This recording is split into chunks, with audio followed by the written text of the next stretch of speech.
গ্রামে অপ্রীতিকর একটা ঘটনা ঘটেছে, যে ঘটনাটি আসলে দুঃখজনক এবং হৃদয় বিদারক।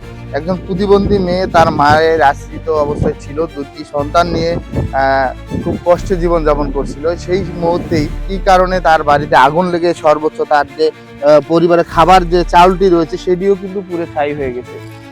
আর বিশেষ করে তার যে 3টি ঘর এবং 2টি বাচ্চা নিয়ে কোথায় তারা অবস্থান করছে, সেই বাক প্রতিবন্ধী বানাচ্ছা কি বলছে আপনাদের মাঝে তা তুলে ধরার চেষ্টা করতে।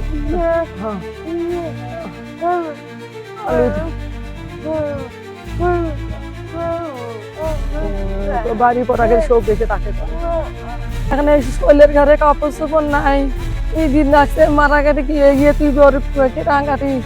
আমরা এখানে কয়ে মাঝে ডোবা যাই আলু তুলবার গেছিল কাজে, আলু তুলবার গেছে ঈদি আর কিভাবে দুর্ঘটনা আগুন নাকি বলতে পারি না, কোনো কিছু নেই, সব ছাই হয়ে গেছে।